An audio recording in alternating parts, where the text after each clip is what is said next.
Greetings Summoners and welcome back to Lots of Lore. Today I give to you Senna'S short story, The Voices of the Dead by David Slade. Enjoy. There's a saying on my island. Only through stealing our breath can the wind speak. You want me to describe the black mist that greeted me when I first arrived in the Ionian village? Hood raised, relic cannon on my back? The mist steals words too. The screams of those who die within. Once they were my screams, but I'm alive now. I felt the warmth where Lucian's hand touched my shoulder as we stepped off the boat onto Ionian soil, somehow reaching through my walls the way only he can, the way he's the only fool stubborn enough to try. To learn the one thing that gets through my armor and all the rules beneath is love. You go high, I go low? I asked, feeling his warmth go cold as he considered. For a moment, he didn't see me standing before him. He saw the woman he tried to save, who was cursed, always running. He saw the scythe swinging towards her. He looked straight into her eyes, even as he looked into mine. I go low, he said, leaving other things to silence, and now his hands were on his guns. Senna.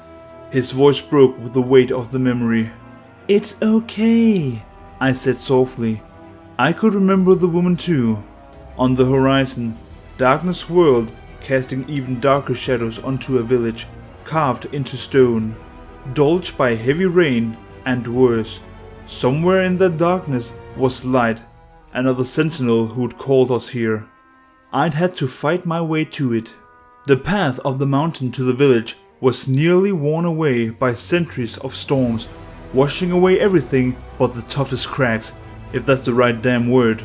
I could feel the wind pressing against my hood, the spray of ocean hard against my skin, as if the world were pushing me back, warning me of the darkness ahead. But none of that compared to what hit me as a howl rose up, roaring through the village. It was my curse. The black mist knew I was here. It would come for me before anyone else. It must be time for my daily ambush, I muttered. Unmoved, and from a horizon black with death, souls poured forth, drawn to me as I drew breath. As I drew my weapon, the relic stones of fallen sentinels moved as one, each held by too many hands before mine. Men and women, fathers, sisters, all lost to darkness. But when I held my weapon, I held their light, gleaming in the gun's two barrels. A tendril of black mist hit me as the wraith within took shape. Staggered by the blow, I stumbled back, catching my footing just before falling towards the rocks below. Thunder pealed as the screams of soul joined the rain and crashing waves that besieged the island. But the flash of light that followed wasn't lightning. It was my relic cannon. The shot boiled the wraith into shadow. It required control. It required focus. I needed to fight the mist with every fiber of my being, and I could not stop, not for a moment in my life. With every shot that burned a wraith away, another was revealed. I was so close to the village now.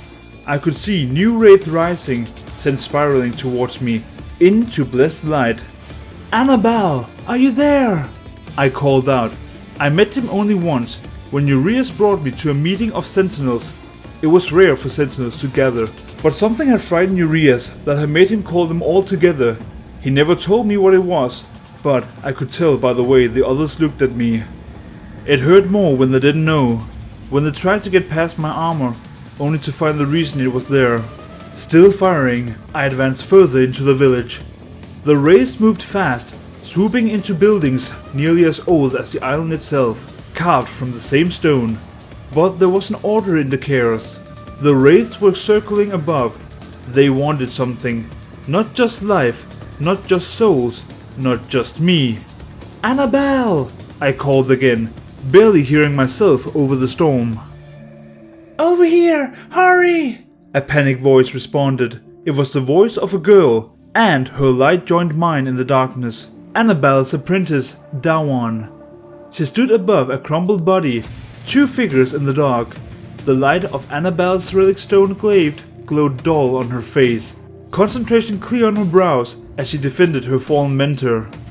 He had managed to pass the torch then. His relic stone was not lost. "We have to get out of here," the girl said with a shudder. "We have to get the villagers out of here. I can still hear them. It must be them." She paused and looked down at the shape at her feet in confused agony. "I can still hear him." But even as her knuckles grew white, clenching the haft of her glaive, I put my relic cannon on my back. I reached out gently and took her shoulder. "We're going to get through this," I said. Beyond her, I saw the entrance to the village catacombs, swimming with wraiths. "All of us," I added softly. Whatever the mist wanted, it was there. The catacombs had been carved out by countless floods. As we left the village behind, heading underground, still the storm made itself known, water rolling down the walls around us. But if we were going to drown in the depth, it wouldn't be from the rising sea or fallen squall. It would be in the black mist that rolled like a wave to meet us, swallowing our light in a liquid roar. I could hear the screams of the people from my village, torn away when I was just a girl and first saw death. I could hear the echoes of my own, and see the look on Lucian's face when death first saw me. I was hit by the rage and fear of the people still dying about, their cries in languages I couldn't understand, but speaking of pain I knew all too well. Wraiths rose up throughout the catacombs, trapped in a rictus of the agony they're meant to inflict. But no matter how loud the screams of the living, the sound could never drown out their own. And no matter how brightly my light burned, it could never hurt them worse than when the darkness returned. And so instead, I embraced them before death could. My call was irresistible. I could draw the mist to myself, away from others. I felt death rush in, push the lie of my body away. As the mist clung to me, one by one, it let the souls go. All who had been drawn here, all who had died above. For a moment, I thought I saw Annabelle. Only one vague shape lingered, a will still slowly awakening. It hovered for a moment, before turning to face me, rage burning where there were no eyes. "No," I whispered through the shroud of death that had transformed me into a wraith. "You don't get to speak, you listen." Pushing the mist into my gun, I fired all the pain and fear I gathered back at its source, where it was deserved. As darkness collided with darkness, the light within glowed. Life wouldn't let me go. I felt my body return as the last of the mist left me. With a gasp, I fell to my knee. "What did I miss?" a voice asked, emerging from deeper in the tunnel. "You know, the usual," I said coolly, though I was still catching my breath. "The Ruined King raiding catacombs to find who knows what?" Lucian asked. "Pretty much," I answered. I looked up at Dawon. Realization dawned on her face. Her glaive was still pointed at me. "There's a saying on my island. Only through stealing our breath can the wind speak. In the roaring clamor of the black mist, I hear the words of the dead, and I'm here to give their voices back." And that was the short story, The Voices of the Dead, by David Sledge.